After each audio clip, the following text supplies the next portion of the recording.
When I was young, there was a fella went by the name of Jacques de Gautier. And he was from Témiscamingue, Quebec.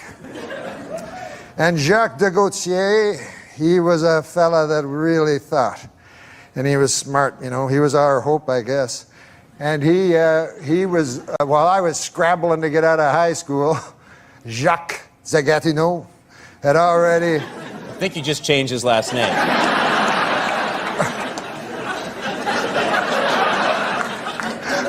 Well, you know, a man grows.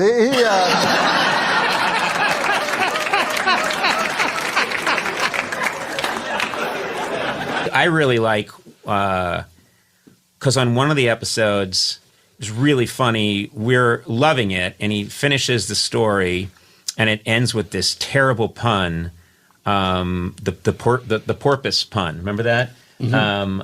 But this is the point. Yeah. Jacques de Gatineau, he went to McGill University and he got 3 degrees, by golly. And he went over across the pond to the fellers with Cambridge, and he even stood up to them. Mm-hmm. And we thought, boy, he's going to be the next. We had Jean Marchand, Gérald Tertier, Pierre Trudeau, the 3 wise men of Quebec. By God, Jacques de Gatineau was going to be the next. Give me the next gun. Yeah, but he vanished.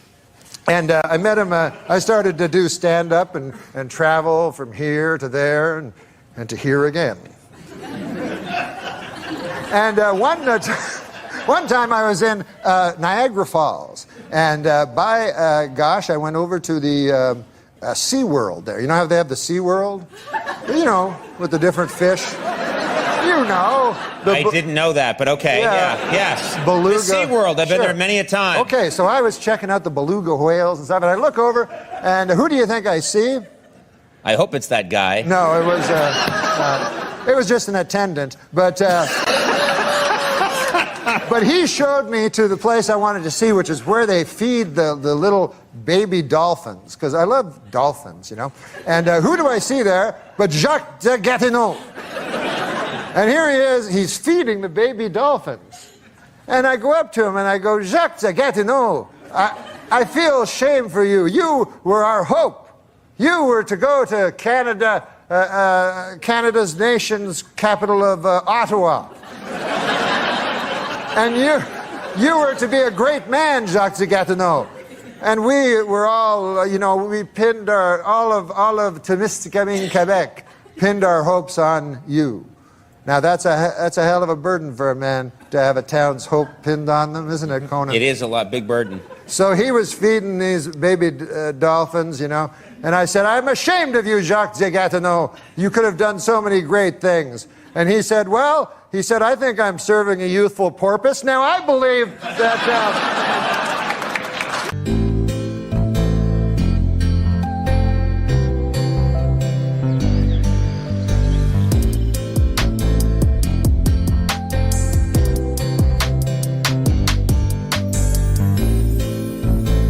Still, it's this long story that ends with a pun. Instead of I'm serving a useful purpose, he says I'm serving a youthful porpoise, and it's this long joke that gets to just that pun, and I'm loving it.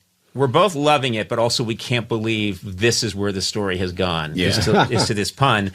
So he springs the trap, and the crowd starts to applaud, and I start to tell the crowd, no. You can't applaud. Yeah. What he's just done right now is criminal. He's taking time from all of us. He is criminal. He can't be allowed to get away with this. No!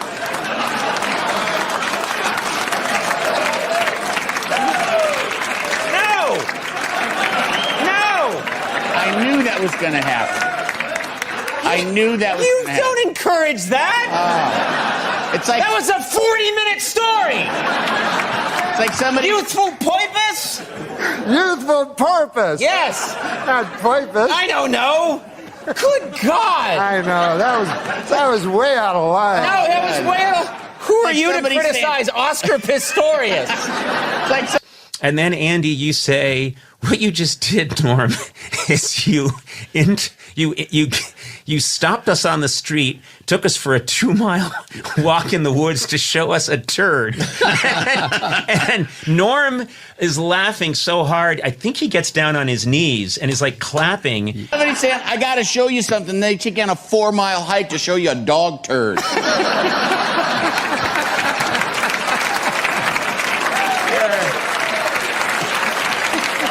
Look at it. Okay. And I realized that the ultimate joy of this man, to me, is he is a mischievous kid at heart. There's all this intellect, and there's all of this integrity, and there's all the things that we've talked about, word choice, and his way of being able to, and I do believe, like a modernist, painter, completely blow up the form and take it inside out. Yep. I think all those things are true, but at the core, there is a mischievous child who knows that he's going to sit in the update desk at SNL and he's going to stare right in the camera and tell a joke that he knows for a fact is going to get nothing and will enrage the president of NBC and cost him his job. And he is like a kid in a candy store. And to me, that's, God bless. It's a lot of fun to watch. Well, there's your reel for CBS. We're getting this right to Les Moonves. I gotta have him. You want to see that every night, Les? This guy's got more Quebecois humor. I love you. I really do. Let's talk about you now. Let me ask you something. Yes, Another sir. guy from Canada has come and invaded show business here in the United States. With an acerbic wit. So many funny guys come out of Canada. What is it about Canada that produces all these comedians? What do you think it is? I don't know, because when I'm in Canada, no one's funny. You think it's the long, dark, cold winters? You just had to find something to laugh about? We don't have dark winters. We don't live in the Arctic Circle. But they're long, aren't they? They're long and cold, and they're cold. And really cold. Yeah, they're cold. So when you're a kid up in Canada... I don't want to put too fine a point on it, but they're cold. You said this is the coldest you've ever been. You're Canadian, so are you okay with this? I've been colder than this. I've been colder than a vampire's... Go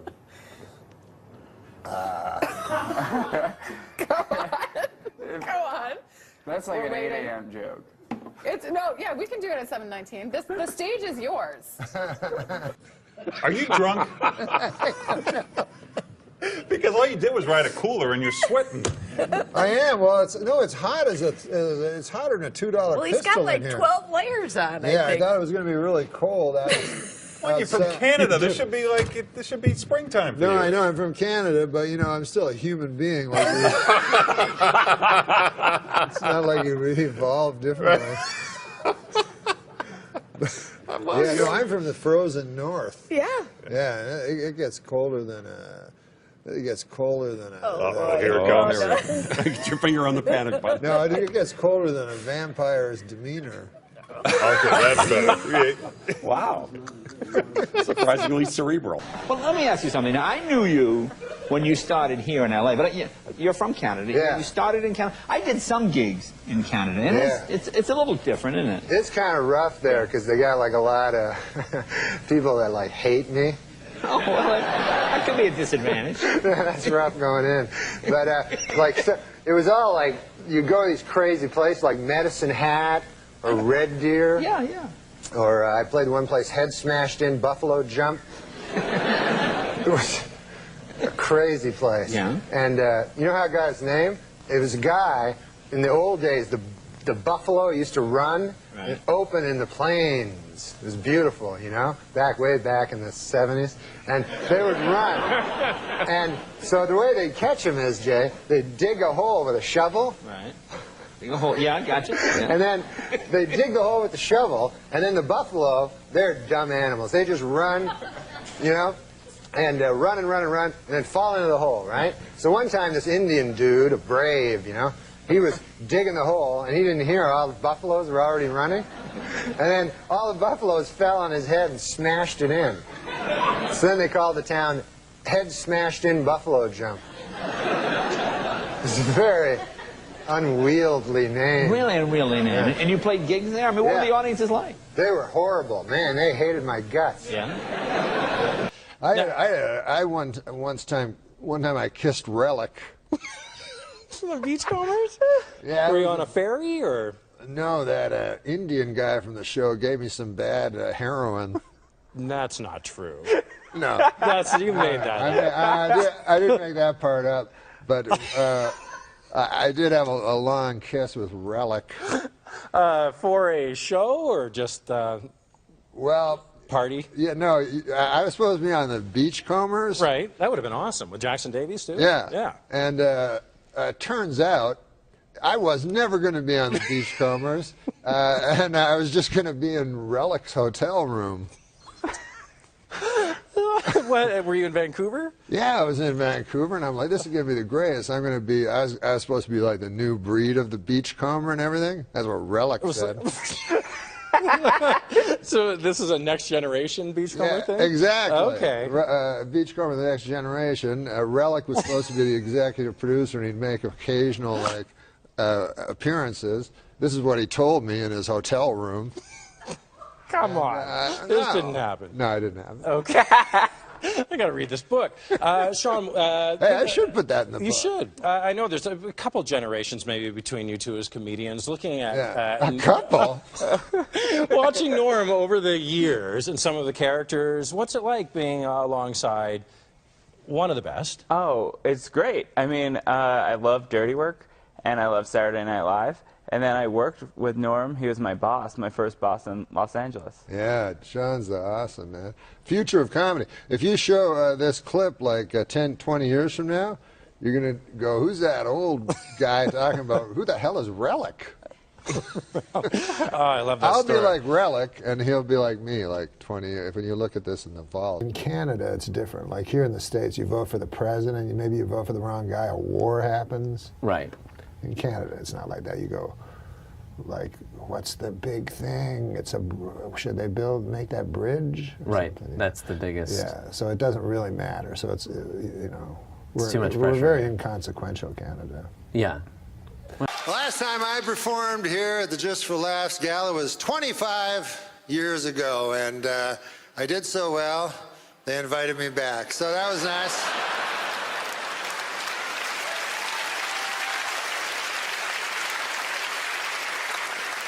I love Montreal, my God, and call me an eternal optimist, but I really believe in my heart that this is the year that the Expos are finally going to win it all.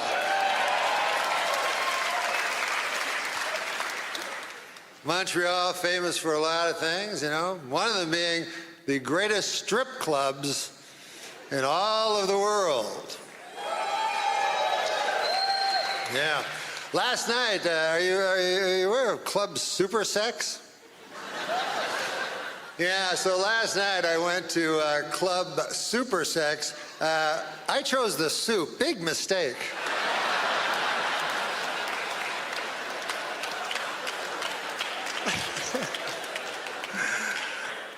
Hey, big election coming up, and in Canada, this is the difference in elections in America and Canada, is elections in America mean something.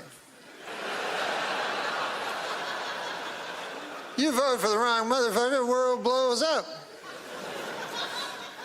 I don't need that on my hands. Whereas Canada, it's always like, well, what's your view on the bridge? I say keep as it is. I don't think they need to clean that up. That's fine.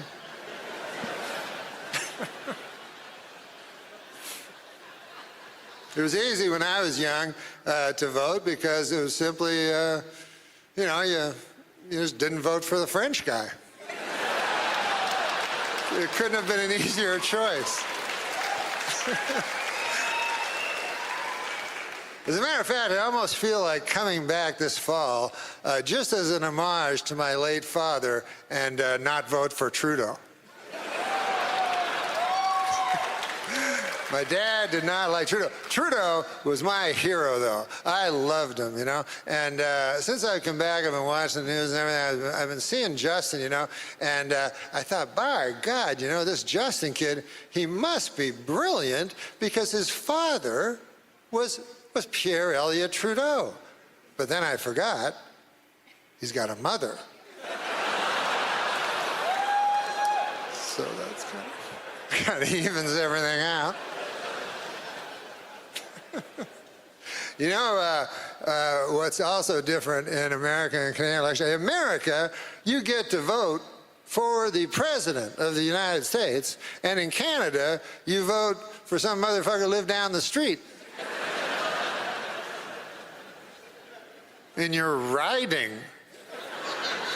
Whatever the hell that is. So then, that guy, he goes to the House of Parliament, you know, and he's like, oh, wow, this is big.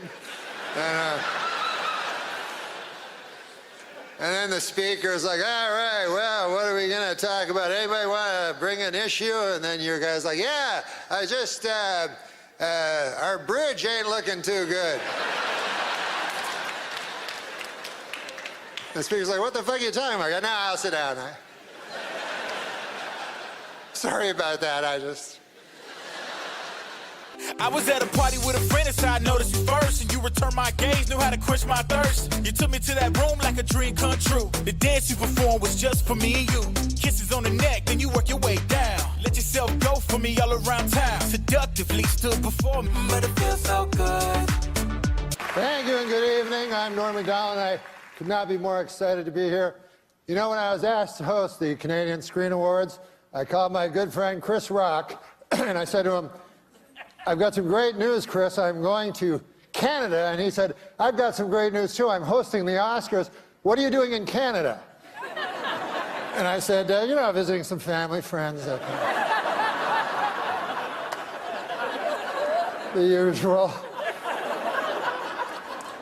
We're coming to you live from Toronto, or as you cost-cutting location scouts call it, New York City. Never has there been such an assembly of great Canadian talent in a single location that did not have to be Zamboni'd first.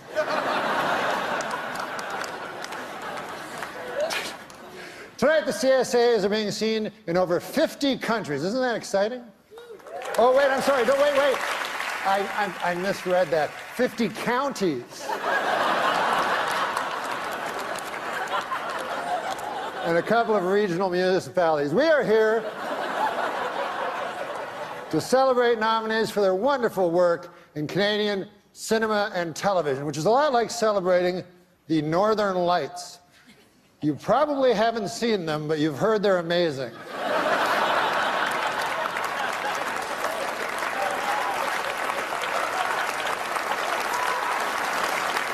We have a lot to celebrate in our industry. Amongst the TV shows nominated tonight are Amazing Race Canada, Big Brother Canada, Master Chef Canada. Where do they come up with these ideas? But it's been a wonderful year for Canada. It's been a especially great year for one little guy. One adorable little Canadian youngster who's already accomplished so much. Of course, you know who I'm talking about, Justin Trudeau. Hasn't he had a wonderful year? It's been a busy weekend getting here. We lost an hour. As you know, daylight savings time went into effect last night. I give it 6 months.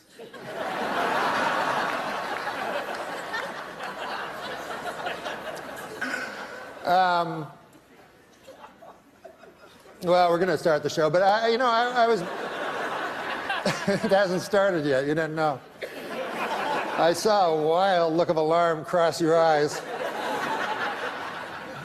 But I was backstage yesterday, and we were doing rehearsals, and I asked, what is the statuette called? And they said, it's called the Canadian Screen Award. And I said, well, that seems kind of dull. Like, what? That's the name of the award? And they said, well, we've been bandying around different names, but none of, they said in Canada it takes a long time to get stuff done and stuff. But one of them they mentioned was the Candy.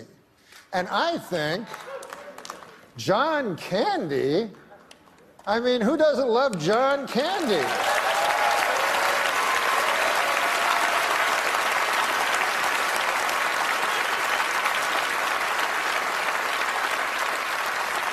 So, of course, the statuette should be called the Candies. So what I'm asking you to do is, if you are a presenter, ignore the teleprompter and say, the candy goes to. And if you are lucky enough to win one, go, I would like one a candy. What do you think of that? Can you go along with that? Excellent. That would make us a better nation.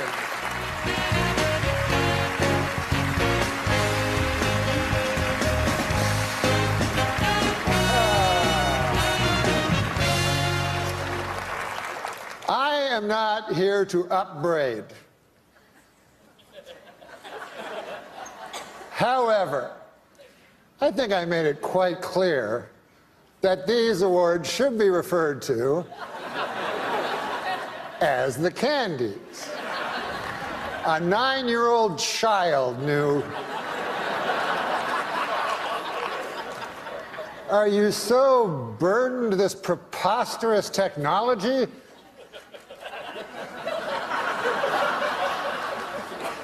So I would like not to see that again.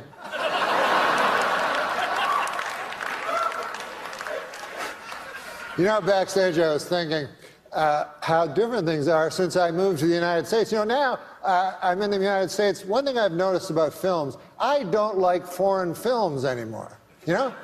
They're all like artsy, kind of not my cup of tea. But when I grew up in Ottawa, by God, I loved foreign films. You know, Star Wars, Smokey and the Bandit. Do you remember that one?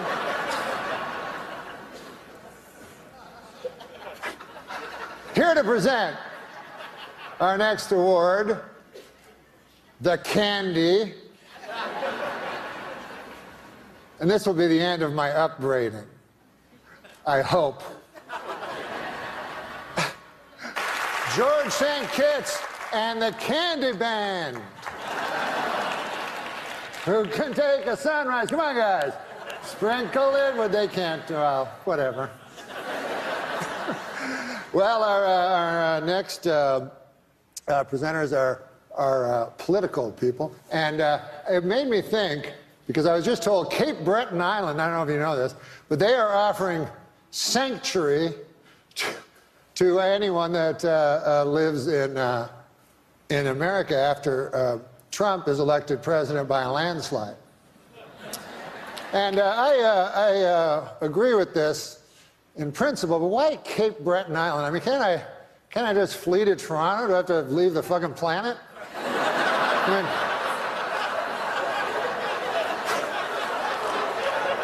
I just go to Baffin Island while I'm at it. All right, now, welcome to the stage, two Canadians. Oh, the Candies are going great so far, aren't they? I would like to say to Eugene Levy that there's no reason to be ashamed of your son. My son only this morning punched me in the chest really hard.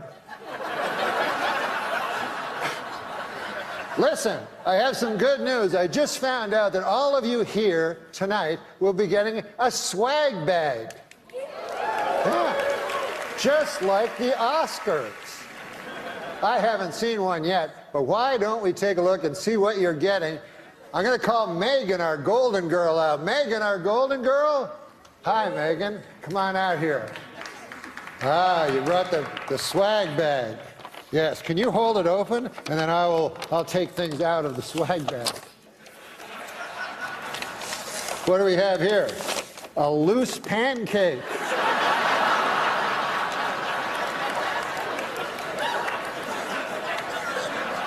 What else we got here, Megan? We got, this looks cool. It's a CD, you know what they are, of Nelly Furtado singing all the national anthems.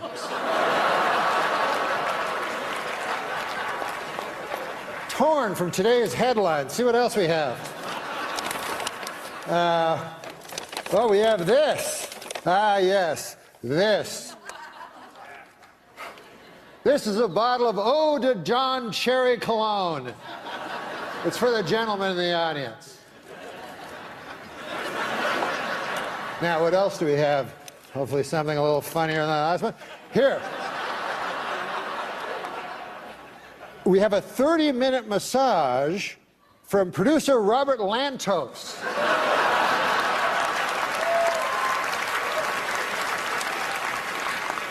Don't try to go for 50. You only can hit 30. Then what else do we have here? Oh, a curling stone. You know what these are made of? I always took them for granite.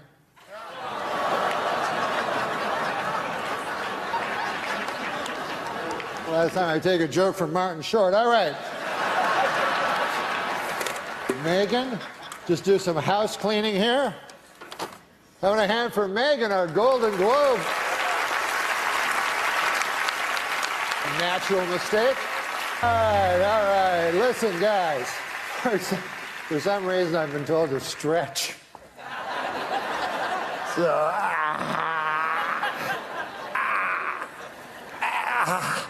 oh, I've never tried that before. The show's over, folks. Good night.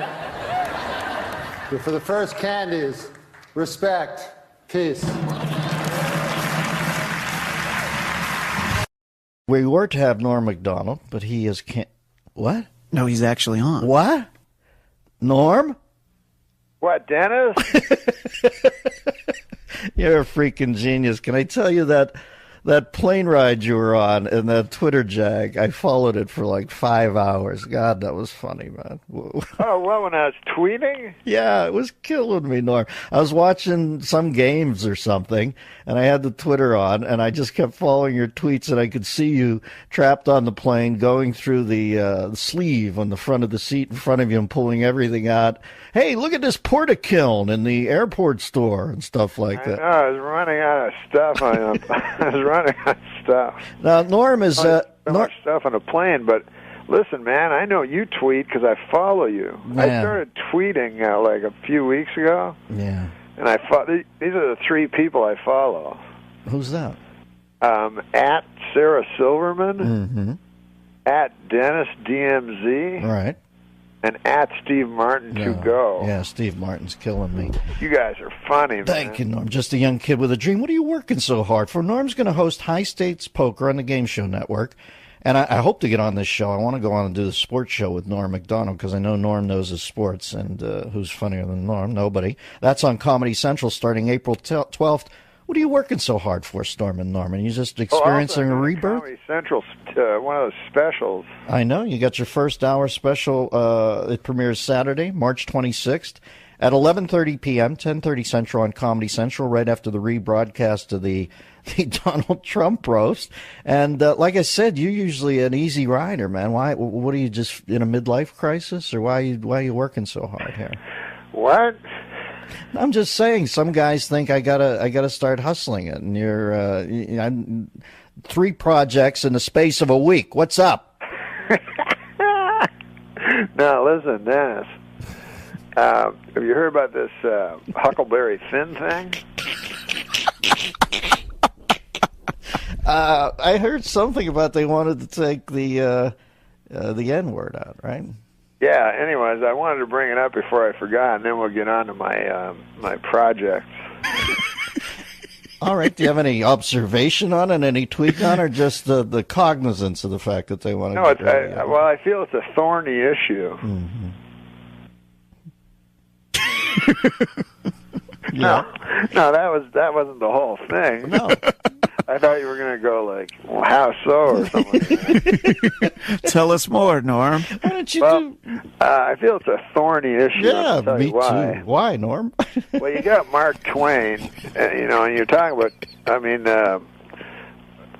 for those of you who don't know, what I'm talking about, they've taken out the N-word, out of many of the books of Huckleberry Finn. Norm, they've taken out. And so you got a thorny issue that I think I have a solution to.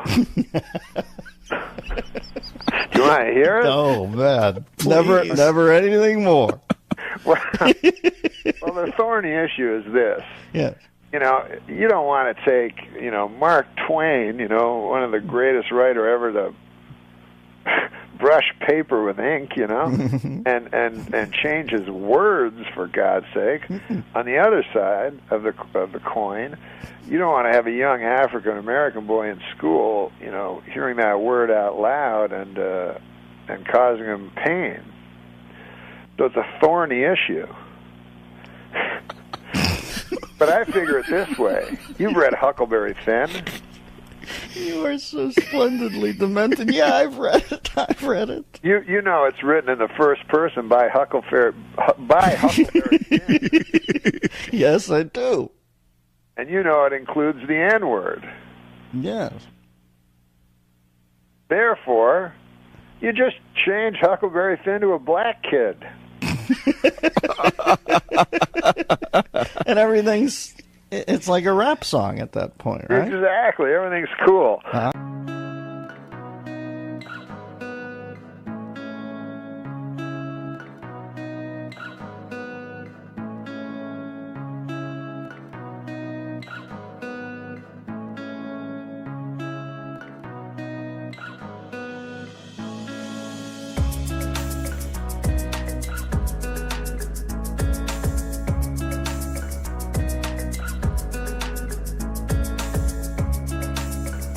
No, let's get to my project. Now, listen, was there any sort of Samuel Clemens? No, he's made his fortune. Was there any subtle disparagement in the homosexual community when you said Huckleberry Bin? I didn't. Because, you know, somewhere out there there's a gay kid in high school. No, something slipped up there. Some gear, some cog got messed up. Hey, I want to hear you say that word. I don't want to say it because then it'll be on tape forever. I say it in my private life many times. Say it, hunky. Say it, hunky. Say nigga, hunky. Say it, hunky. Listen, am I wrong or am I imagining that? No, say nigga, hunky. Say it, hunky. Come on, cracker. Mike, I have to ask you a question. Say it. This week is Taxi Cab Appreciation Week, so to all you taxi cab drivers out there, I'd appreciate it if you'd take a shower once in a while. How'd that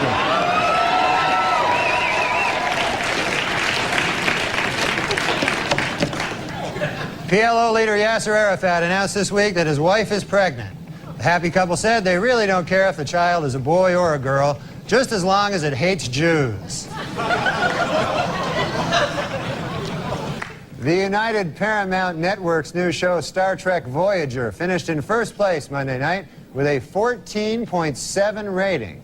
For those of you who don't know, one rating point is equal to 950,000 nerds.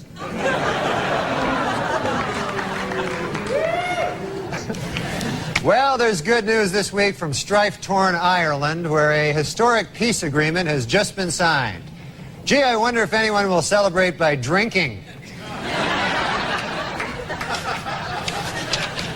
Angry over the Atlanta Braves and Cleveland Indians' use of Indian caricatures as logos, Native Americans showed up at the World Series tonight. They chanted for hours to protest Indian stereotypes, though it didn't help their cause any when it started to rain.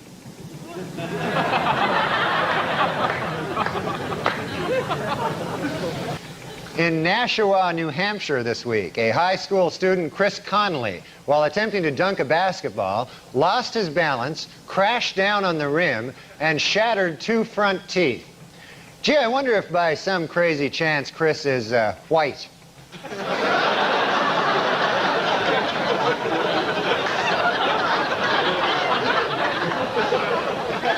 Well, if I can be allowed a personal opinion, you know, I think Harrison Ford's new mustache works.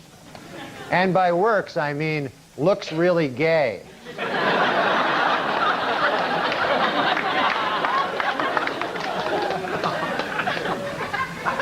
Well, this week, world chess champion Garry Kasparov defeated an IBM computer in their 6-game chess series. Experts are calling the encounter between chess wizard and supercomputer historic, because, for the first time ever, it brought together both geeks and nerds.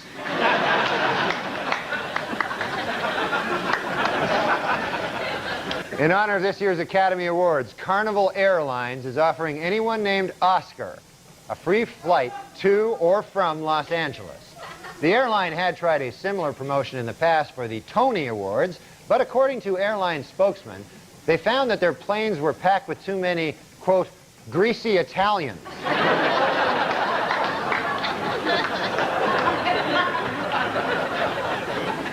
Last week on Larry King Live, Marlon Brando made the shocking statement that Hollywood is, quote, run by Jews. In response, outraged Jewish organizations made it snow in New York in April.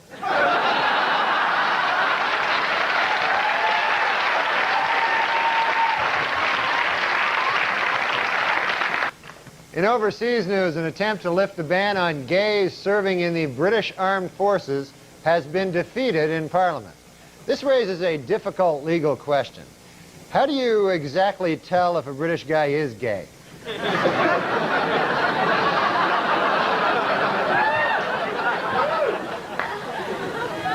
In Bridgeport, Connecticut, the Statakoti Indian tribe is seeking recognition by the Bureau of Indian Affairs in order to open either a manufacturing company or a casino. I wonder which one they'll choose. Manufacturing company or the casino.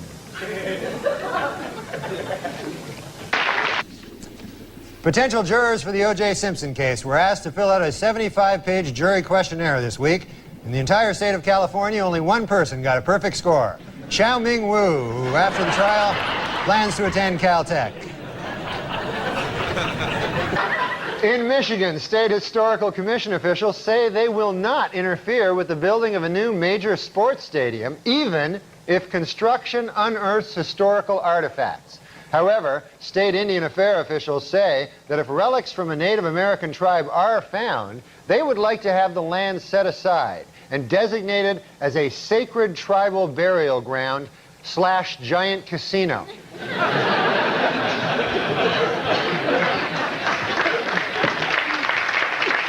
According to the U.S. Bureau of the Census, California's population is expected to grow nearly 18 million by the year 2025. Also by the year 2025, it will be much easier to find a vacant apartment in Mexico.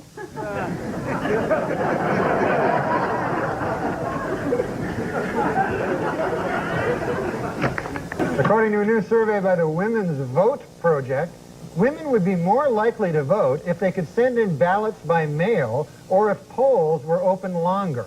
Also, more women would vote if you were permitted to bake your vote.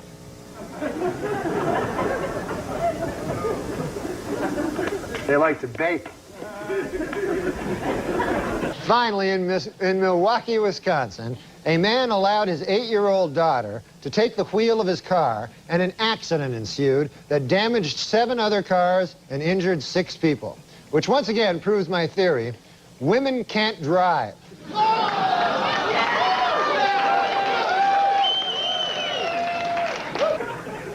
4 Wisconsin men have been charged with felony hate crimes after burning a man's buggy simply because he was Amish. If convicted, the men face up to 25 years in prison. But furious Amish leaders say that is not enough. They want the dunking wheel.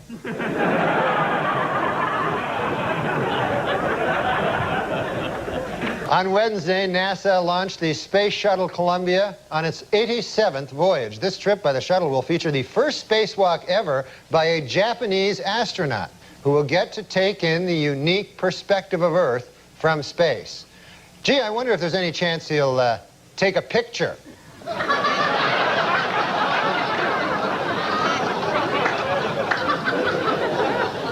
This week, computer hackers broke into Yahoo, the internet's most popular website, and vowed to unleash a crippling computer virus if a fellow hacker is not released from prison. Experts warn that catching these cyber terrorists will not be an easy task and may require the cooperation of both nerds and geeks. Safer drivers, men or women? Well, according to a new survey, 55% of adults feel that women are most responsible for minor fender benders, while 78% blame men for most fatal crashes. Please note that the percentages in these pie graphs do not add up to 100% because the math was done by a woman.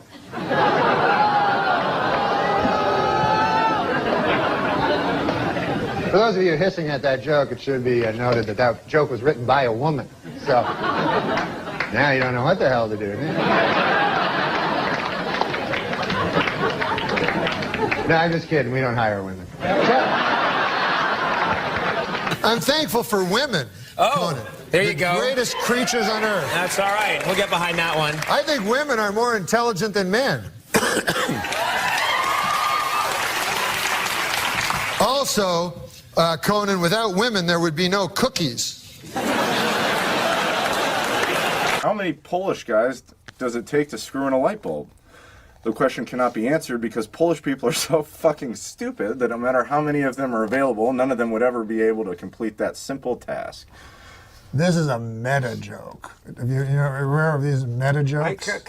How many comedians does it take to screw in a light bulb? How many? 2. One to do it, and the other guy to go, how long's he been up there? I like that. On stage. Yeah, because they was going, how They're like, how long? Oh, that's a good one. That's Polish people, I remember the Poland, do you remember they were trying to, had something, they were trying to land on the sun. Oh. I was going to say that the Polish government did actually try to land on the sun back in the No, they didn't. Yes, and they were ridiculed for it because they said you'll burn up when you come anywhere near. They said we're going at night. Who? Now, And come to think of it, I got addicted to you. Oh, no, no, no. And come to think of it, I need somebody like you. Oh, no, no, no. I need someone like... attitude. You have to say this with attitude. You have to read ahead and use your acting skills. I liked you in She-Devil. Thank you. A study has found that men are just as likely as women to spread gossip. At least that's what I heard Rick tell Brad, who, by the way, has a crush on Patty. Oh, does she? All the racial things against Asians? Yeah, can you tell me them? Well, I love when the Guy people do that. Aoki got mad at me one time. Why? He's the head of the guys that get defended in terms so just of tell me some. Well, he knows them the best. Yeah. Oh, you do? What about this? I call it the G word. The G word. Do you know the G one? Oh, gook? Yes. Well, you just said that like just it came out so naturally. Oh no, you're right about you just said it just like secondhand. I thought it was a term. I thought it was a term of endearment. It's not. But can I tell you guys? Can I tell you guys where? You think that's like a fucking handshake? Tell me some of the Asian things that like Like what you saw a guy. Small penis? No, like names, yeah. Oh, yellow, yeah. Yellow? Man. That's just what yellow, you no, yellow said. man, that's what you say. Guy You made that up. Oh, no, Hey, yellow man, get out of my bar. I've never heard that. No, that was just Guy my runs favorite. out of the old one, so he has to make up a new one. Come on. And lastly, Weekend Update has been part of SNL for 46 seasons. And here I'd like to pay tribute to one of the best we ever had, Norm Macdonald. Thank you. Are you planning any tribute to Norm Macdonald? And can you tell us about how much he's impacted you and the staff and everything, just his legacy? I think he meant the world to the people there. I can tell you from just the number of people I've heard from, the number of people that have gone and talked about Norm. All of us had, when you work with somebody for that many years and they make you laugh and you're aware of who they are as a person and as a friend, I think Norm was one of the funniest people I've ever known, and because he's Canadian, I'd put him right there up in the top 5.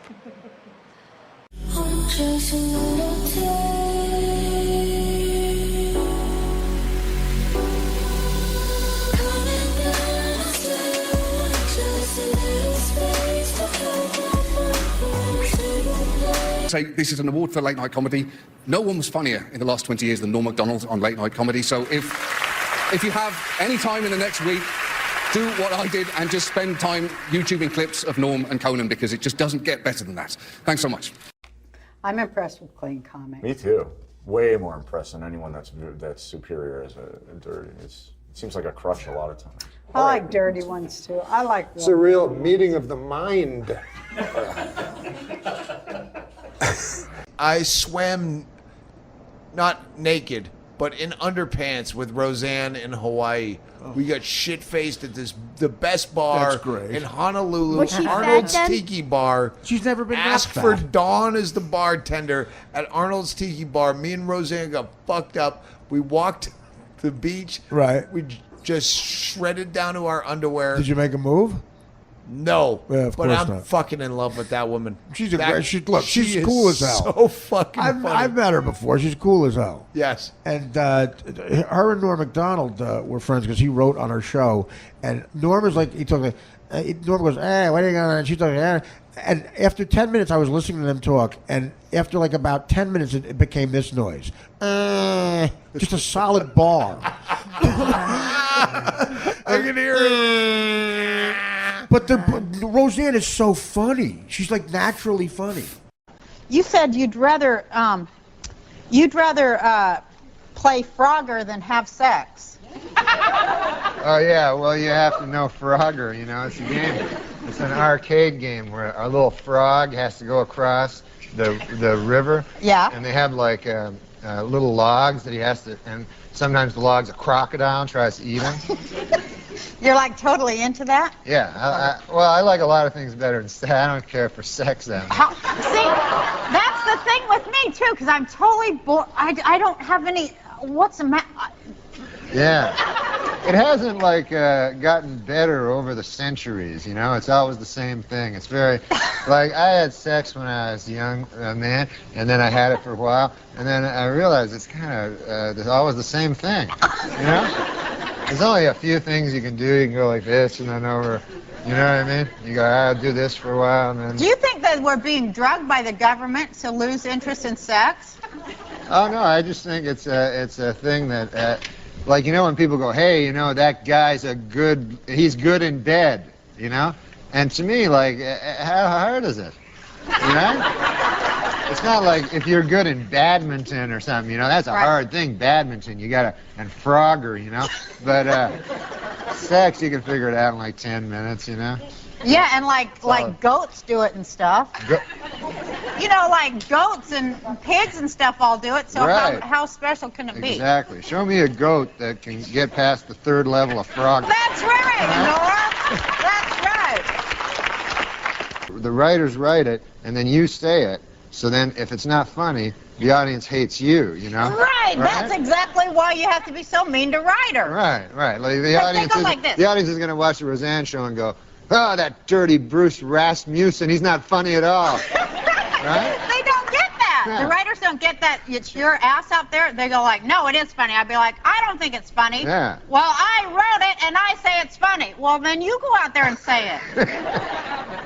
They want they kind of want a robot that'll just say anything. Yeah. But they're good people, the writers. You know. I have to go back and talk to them after the show. Yeah, remember when I used to make y'all wear numbers? Yeah. Yeah, Roseanne made us all wearing numbers on our shirts so she wouldn't have to speak to us as human beings.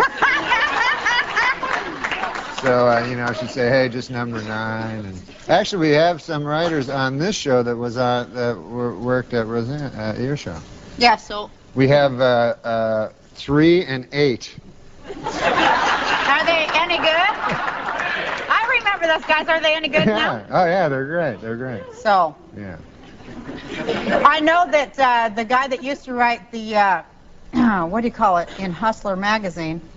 What? He used to write the jokes, the captions under the comics in Hustler did? magazine. Where yeah. is He's the one that created your show.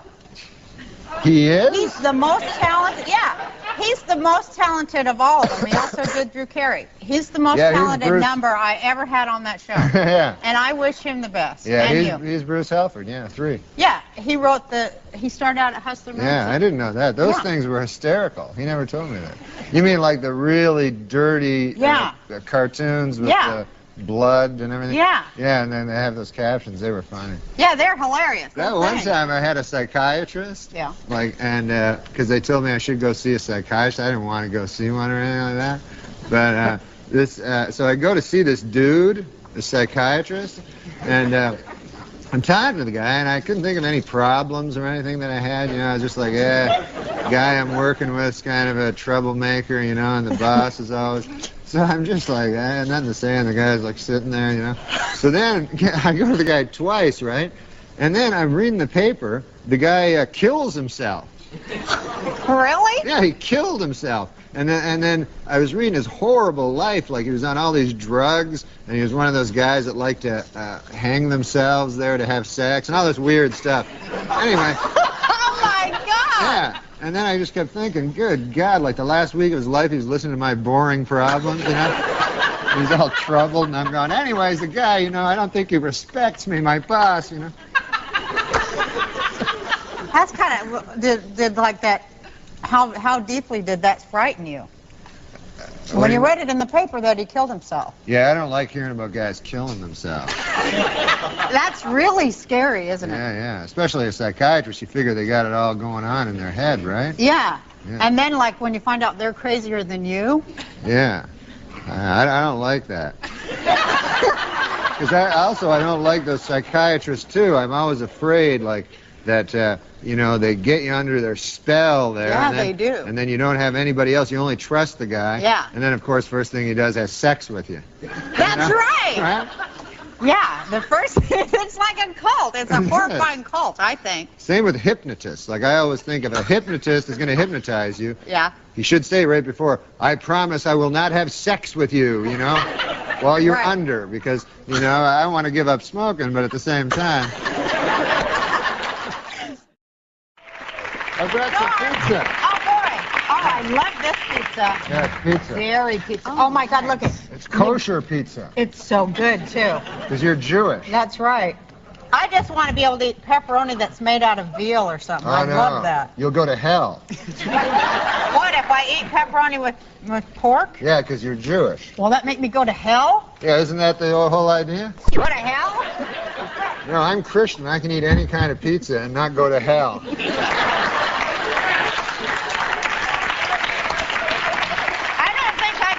For eating it either. Oh, you don't? No, I don't go to hell. Well, they don't specifically mention pizza in the Old Testament, but it's But they do mention pepperoni. Yeah.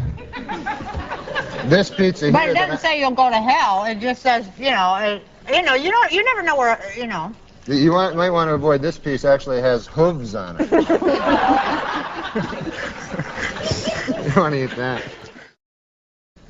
And I said, listen, man, because I kept hearing these things about how old people always have sex. Yeah. So I said to my grandmother, grandfather, do you still have sex with my grandmother? He was like, good Lord, no.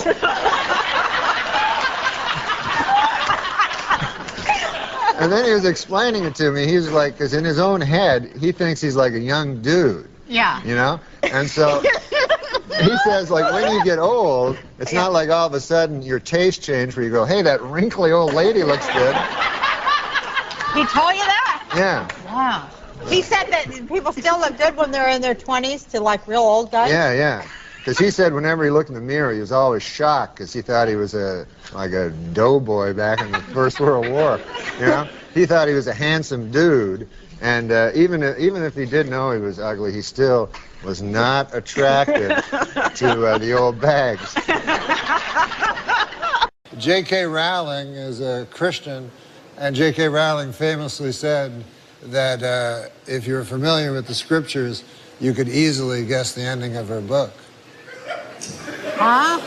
Here's some Xanax. Really? How many should I take? Well, they get you very sleepy. I better take only a half. Oh, right now, just take a half. Okay. Yeah. I don't know why. We'll be back with Roseanne after the Xanax kicks in. Questions from the Twitterverse, which I'm now realizing all suck. Twitter kind of sucks anymore. Yeah. The Tell them your most famous joke that people say you're too masculine. Oh, that one. Well, that was my killer joke. Yeah. That's my ender, closer. People say, you're not very feminine. I say, suck my dick. That's my closer. Can't you be meaner? Did they tell you not to be as mean? No, they tell you to be meaner. Well, early though, you told that guy to fuck off and stuff. Well, and he then- was a fucking dick, and he needed to be told. He's like, he kept on like getting in my face, like as if, you know. No respect. No, but I'm so used to that working around Hollywood people. But this one was like, you're not gonna come on my show and pull that shit. Yeah. Motherfucker. So anyway. Hey, you want to do some jokes, On the Rosanna? baseball. I have jokes. Okay. Well, I think we have to take a. No, we're break not going to take a before- break. Oh, okay. Fuck the break. No, we're going to just do jokes. Sounds good. And who better than Roseanne? Well, I can't think of anyone. I can't remember. A study has found that men are just as likely as women to spread gossip. At least that's what I heard Rick tell Brad, who, by the way, has a crush on Patty. Oh, does she? Hey, what about this? Kim and Kanye celebrated their baby Northwest's his name's Northwest, his 1-year birthday by throwing a big party. What's that? It's a her. Oh, it's a girl. Yeah, Northwest, of course. I should have known by the name. North, yeah. Anyway, she had her 1-year birthday, and they threw a big party with jugglers, a bouncy house, and a Ferris wheel. The bad news is that Northwest is a baby, so it doesn't know what the fuck is going on. Here's one. It's about your friend. Hey, you're not going to believe this, but Bill Maher is giving away the solution to all our problems for free. He is, isn't he? Yeah. Remember he had the jokes about Ewell Gibbons? You know, he'd always he'd always pick one guy. Yeah, eating cardboard. And I didn't even know who he was when I was a kid, but I just laughed. I still don't know. Who's Ewell Gibbons? He was I think he did Grape Nut Cereals commercial. I love now I have to explain to this fucking guy. It was like about roughage. Yeah. And, organic roughage. Got kind it. of guy. So I didn't even know Grape Nuts had a. That's fine. I didn't know they had a commercial. Shut up. Gosh, no. For 1 fucking minute, trying to talk to a legend of comedy, you're talking about. Sorry. Thank you very much for being. That was fun. Can I kiss you? Of course. Oh. Oh. So sweet. Oh. Sweet. I'm glad I had a cert. Everybody asked me on this show, when are you going to get a woman? I said, I'm not going to get a woman before I get Roseanne. I'll fucking tell you that.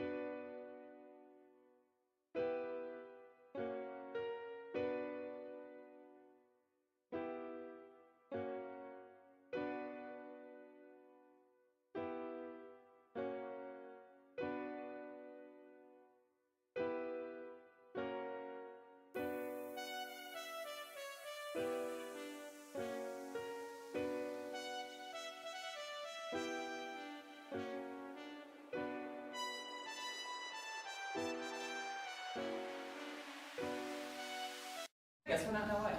It's not as scary. Oh. Well, I'm saying LA is. Dang. You can feel it. You can feel it. Do we race downstairs? No. You just want to wait. go downstairs. Yeah, I do too. Fuck it. I want to go downstairs. No, you don't want to be in an elevator. I was saying, I don't want to take the elevator or go down 64 flights. It'll be done. 5 years. You'll be like. It's 4th of July and it's in Trump Tower. I don't understand. Let's just talk about this. What's the most exciting thing that has happened to you this year? The most exciting thing? Mm-hmm. Do you get excited?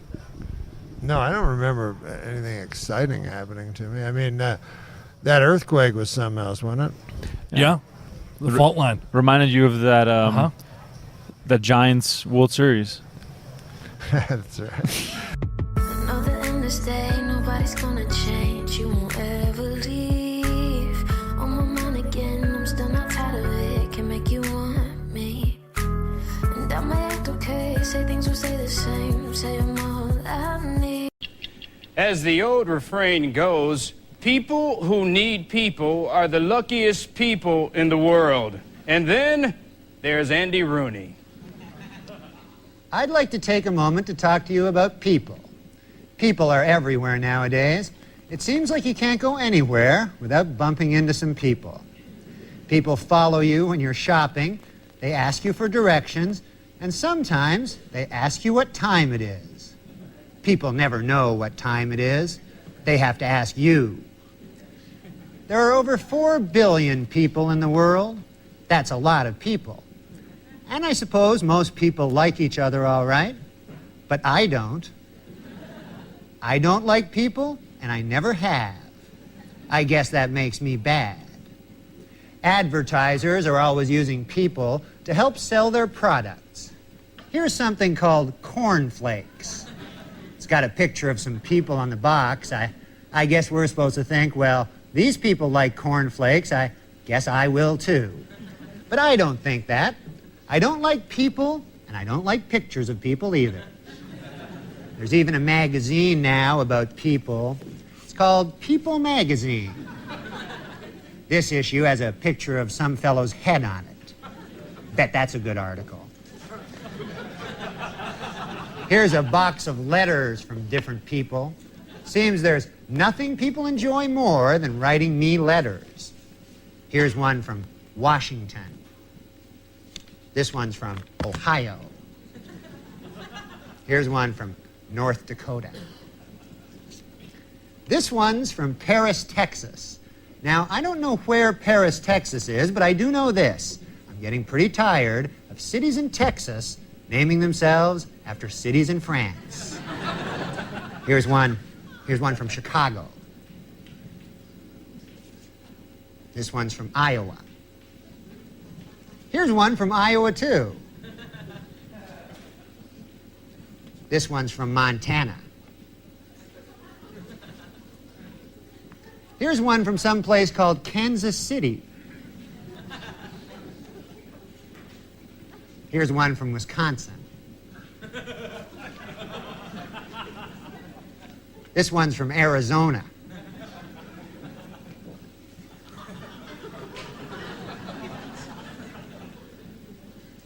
Here's one from Las Vegas.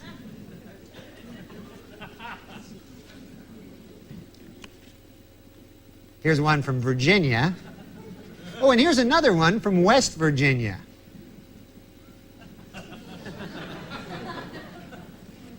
This one's from Indiana.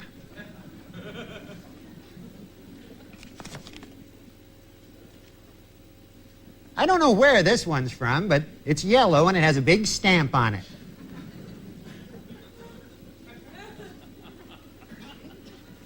This one's from Colorado.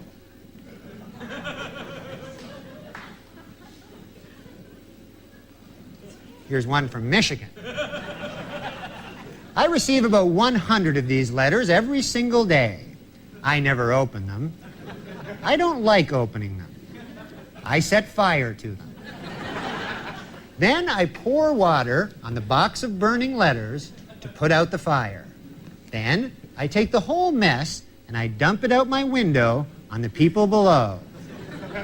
People don't like that much, but I like doing it to them. I suppose that makes me bad. We'll be back next week with another edition of 60 Minutes. Straight to the heart. I went a long time acting like I wasn't broken apart by you.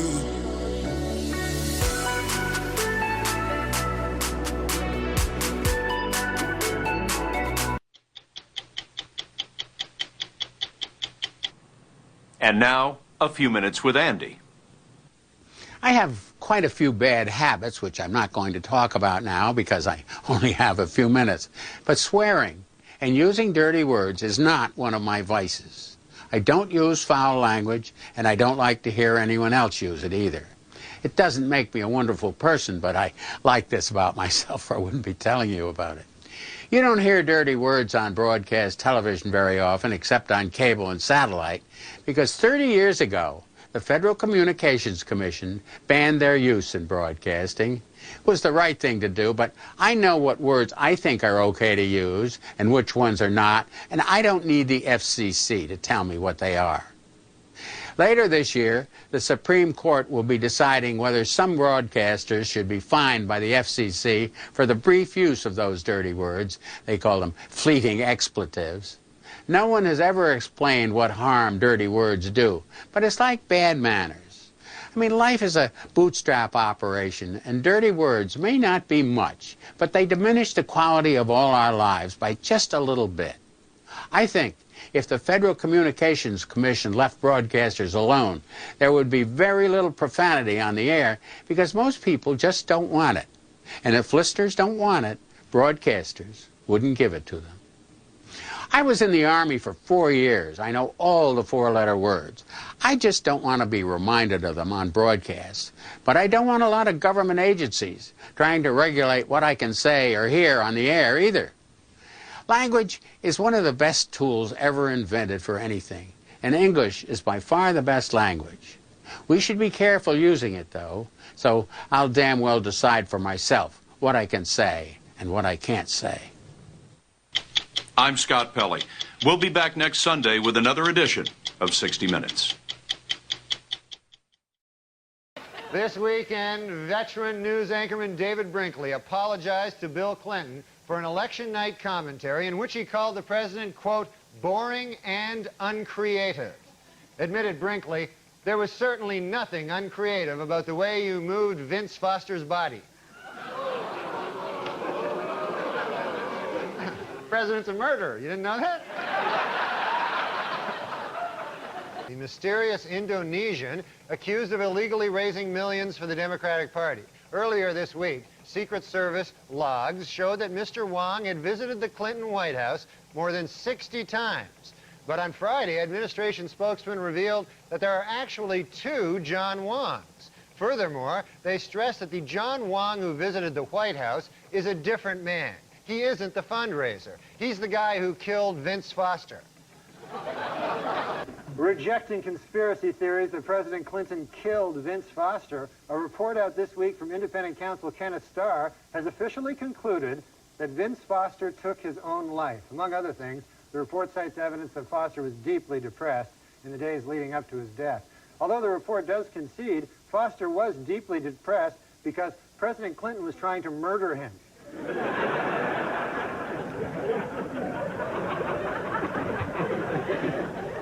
On Capitol Hill this week, 17 Republican congressmen formally asked the House Judiciary Committee whether there is sufficient evidence to begin impeachment proceedings against President Clinton. In response, the president said, quote, hey, you know who would have the answer to that question? Vince Foster.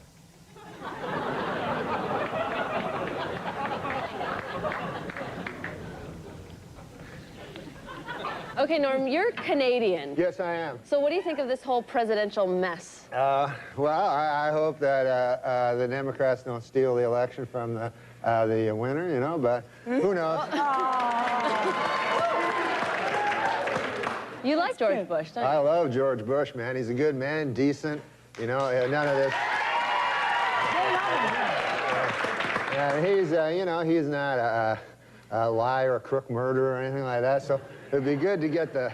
See, I think we should get the homicide out of the White House and get like a fresh start, because we don't want any more murderers. I think we should just go on to the next question. Oh. Who are the murderers? Yeah. Oh, Clinton, he murdered a guy. Yeah, you know, we're not allowed to, you're not allowed to put out no accusations without... That's a little too far. That's the way it does work. Let's just go on to the next question. Yeah. This is not my week. What can I tell you?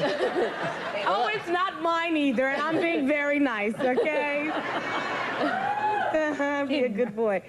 Now, Norm. Do you never hear that? No. Listen, we don't need to talk want to get into this, and I don't want to hear it, and this is not the place to make those accusations, and you're supposed to be funny. Let's get on to the next question. So get with it.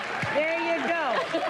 This is a live show. Not for nothing, Norm, but you have been properly chastised by Barbara, so I'm now going to ask the next question. I thought it was a matter of record. Shut up. Shut up. Look, Okay. let me do this, okay?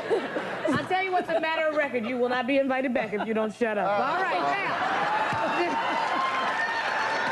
Let's talk football. All right, manslaughter. Let's talk football. Norm, did you ever hear the word? The phone is ringing. I certainly hope that's somebody calling to tell you to go home. Oh, no. But you got a phone ringing. Oh. Answer the phone. Hello? Oh, yeah. No. The thing is this. You know Matt Strauss? Yeah, the producer. The producer. He told me it would be funny He said, like, why don't you carry a cell phone on and then let it ring and then pretend like there's a guy on it? Is there anybody on it? No, it's a thing, pretend You know what, Norm? You're a dead man. Here, you talk to him, man. You know what, Barbara? You know what you said about rage at work? Give this man a plate of soup and tell him to shut up.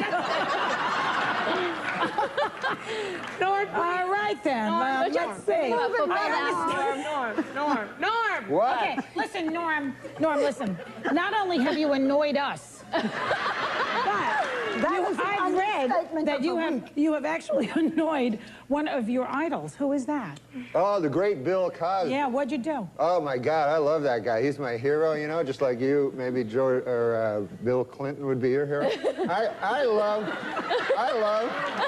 There's no stopping you, is there? No, I seem to like Bill Clinton. They really, and this man leads into our show on Friday night. I know. It's all right, his career's over after this anyway, who cares? Go ahead, Norm. No, Bill Clinton, who's a great man, obviously. You know, everybody has their opinions, right? Mm-hmm. Are you moving along? No, You're Bill going to get to the point. Cosby. Bill Cosby. Oh, Cosby. Oh, God.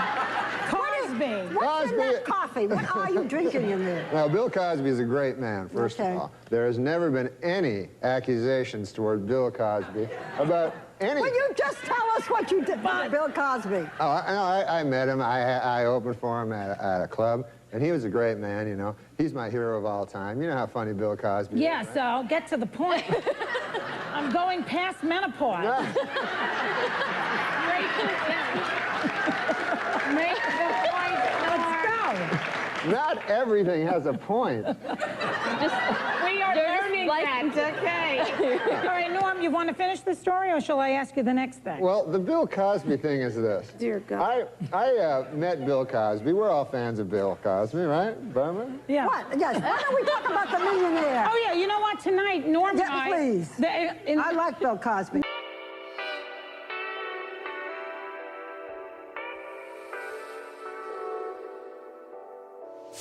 We've been down this road together. We've been seeing the colors fade. Norm Macdonald and I are on The Millionaire tonight. Oh, yeah. Well, tell him about that, how you thought he's dumb today. Where do you see him tonight?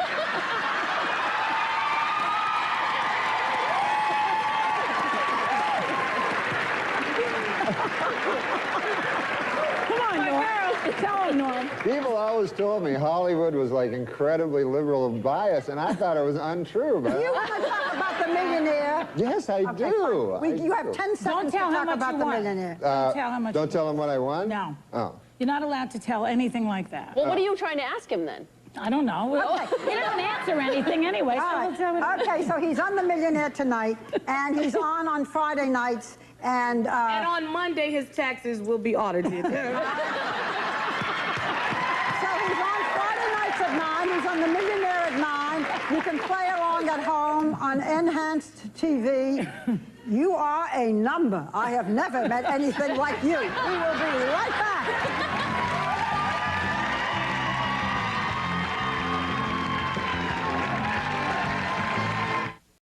These days with your comedy, do you feel like you're walking on eggshells at all?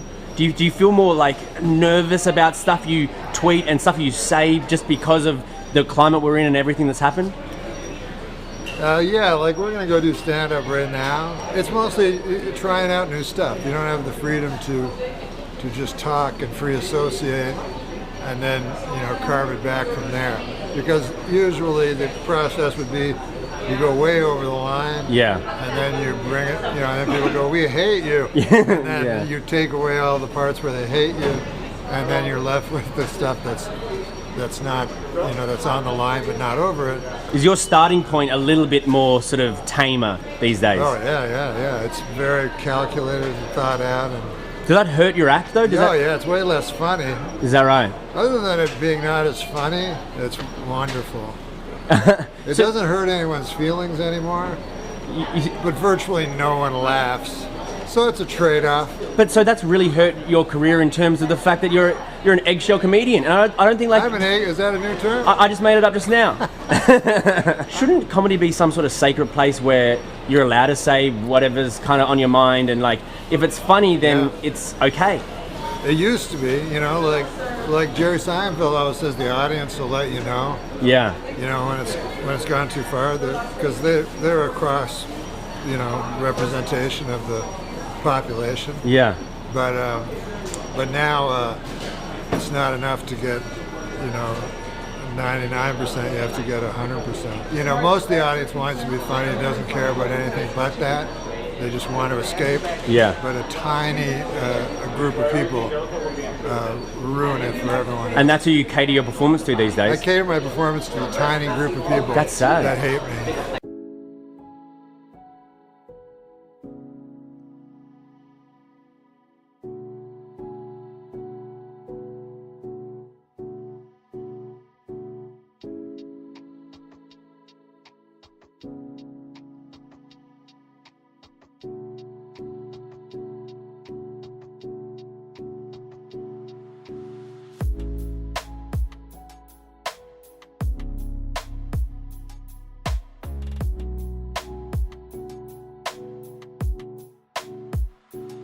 I was gonna say I really liked him right away. I just saw him. I felt like I understood him a different way, and I felt like deep down he was actually very, very shy. You know? Oh yeah. Right? Don't you Very think? shy. And sweet. And so sweet, Yeah. so sensitive. And I was saying, so when you lost your dad, Dave, and you were talking about that, I'm sure he really was like wanting to make you feel so good and so sweet and thoughtful, and probably thought deeply about that. That's how he would approach it. Oh, I was gonna say before. I think in the last 13, 14 years, he got. You know, as you said, Conan, he was reading 4 or 5 books at a time, Russian literature. Mark Twain was his favorite author. He loved Adventures of Huckleberry Finn. But he got really into reading about God and Christianity. Oh, yeah. And really wanting to understand God. Where he's headed. Feeling maybe close to death. Yeah, or sure. thinking about death, but really, really wanting to understand God. Al Roker. I was saying I saw him at the SNL 40th, and I didn't know he had cancer or anything, but I remember as soon as he saw me, he was like, "I love you, Molly." Just he blurted out right away, and I think I was like, "Oh," I just had a sense of like. I could feel that he had this kind of urgency to say exactly what was on his mind in the moment. Right. Because maybe he'll never have that moment again. And I was like, oh, something's different with Norm.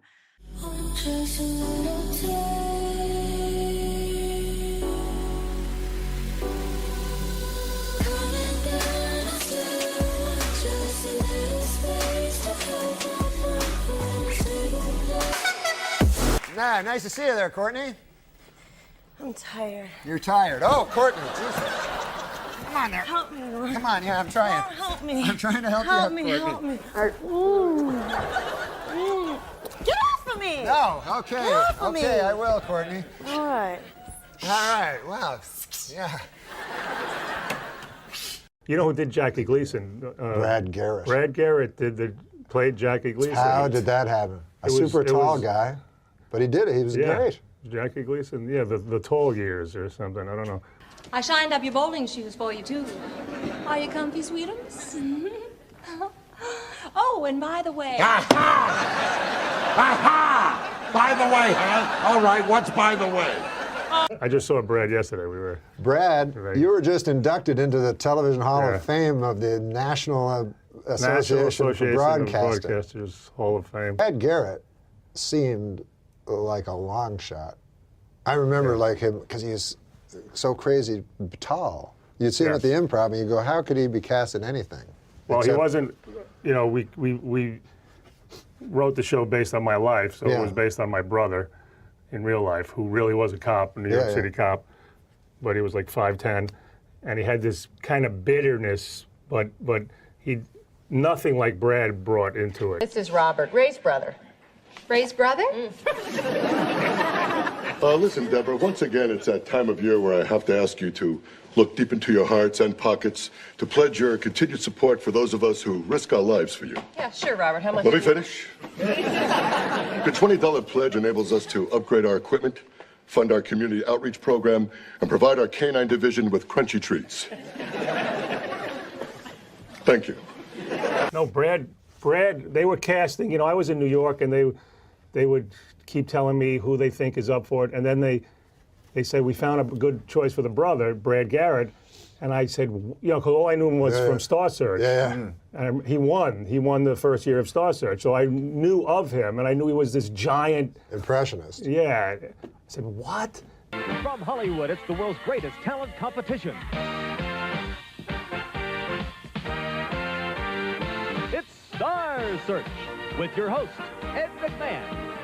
From Los Angeles, Brad Garrett. And Stu Smiley from HBO said he did this unique take on it, and I saw it, and yeah, it was a lucky. That's it. We didn't write that. That wasn't on the page. That persona. Yeah. And he brought that in. Does he live in Las Vegas? No, but he has a place there because he has that club. I saw him there. Where's it, the Rio? He's almost like Rickles now. Oh yeah, and he's got a very young girlfriend. She was 25 when they met, and she's. My girlfriend is quite a bit younger than me. You know the drill. And we were at a restaurant, and she's young, but she's she's growing. I mean, she's blossoming. This is her summer. And Rickles walks up to the table and looks at her and looks at me and goes, 12? She's 12? And then he says, have you been kidnapped, darling? Have you been kidnapped? Blink if you've been kidnapped. That was a funny encounter. I feel like you and me, we couldn't be with a young girl. We'd feel too old. And then there's other guys that like young girls. Well, it's the same theory as Vegas. You just get in and get out. I wouldn't want to stick around.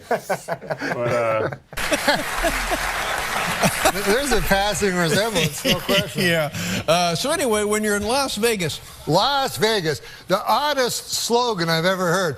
What happens in Vegas stays in Vegas, they say. Of course, it's not true. You can't kill a person and leave. They'll follow you across state lines and bring you back, and you'll face a jury of your peers.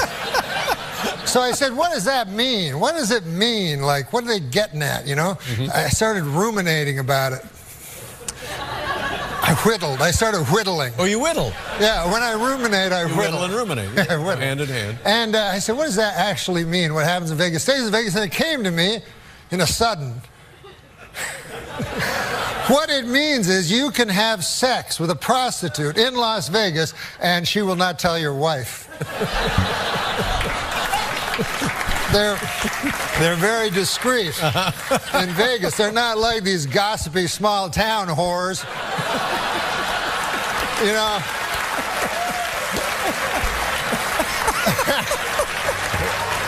These blabbermouths down at the beauty parlor with that pale blue thing over their head, whatever that is, go, you're Hank Johnson's husband? By God, I had sex in exchange for cash last night with him. Small world. Yeah, in exchange for cash.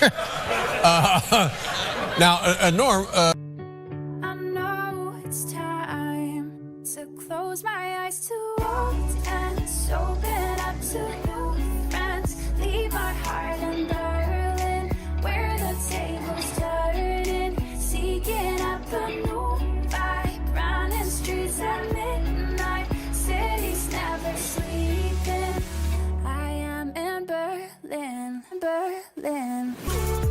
But Brad, you know, she's great, and Brad's the first one to tell you. He'll joke about it, you know. He says every time she leaves the house, I got to put out an Amber Alert, you know. And her father was there. She was there this weekend. Her father's younger than us. Her father's oh younger. My God. This guy's young, but I'm 35. 35, yeah. Okay. That seems young now to me. One time I was hosting, and there was 3 guys. I've never hosted. How many times have you hosted? Just one time. It was a mistake. Did it not go well? It was all right. Did you do Update? No. You didn't even do Update? It was right after I got fired from Update. I thought it'd be funnier back then. But anyways, so there were three guys doing music, you know. Yeah. And I don't know music. I just know old music. Like again, Lauren would go, "Who do you like?" And I go, "You like this guy." Bobby Goldsboro. Yeah, Bobby Goldsboro. Eddie Cantor, is he around? And Lauren go, "You've got to go," you know. So who'd they have on? Very hip. So they had hip guys that everyone else knew except me. It was Snoop Dogg. He just changed his name, and he was angry because I kept getting it wrong. It used to be Snoop Doggy Dogg. the Snoop Dogg and Eminem and Dr. Dre. That's a pretty heavy lineup. Yeah, but to me it was 2 black guys and a white guy. So I go to introduce them. You're beautiful. And they were all just trying to get this into the barn. Don't go black-white on it. They were all standing like in rap. There was Francis Farmer. You're about to go up and take me with you. They were standing in rap positions, as you know, like against, and I'm about to introduce them. So they're standing in that rap position where it looks like they'll either start singing rap or pull a gun and kill you. So then I go, as a joke, I look at them, because I remember this is kind of a Letterman-y thing to do, but I go, fellas, are you ready? Are you ready? Which forces them to go shake their heads slightly. Even though they're in this crazy, dangerous they're all posed up. All posed up. So I thought that was funny. But then I learned later they were geniuses, and I should have befriended them rather than... I was just talking to Dre backstage. I don't know if he's a real doctor, but he did prescribe me some stuff. So I don't know. There he goes. And that leads us to our first special merit award of the night. Ladies and gentlemen, for nearly 30 years...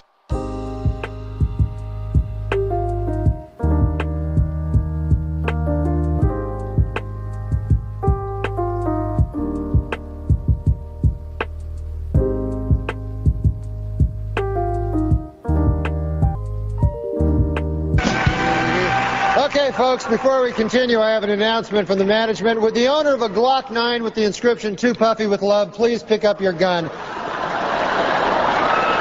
It's at the hospitality suite.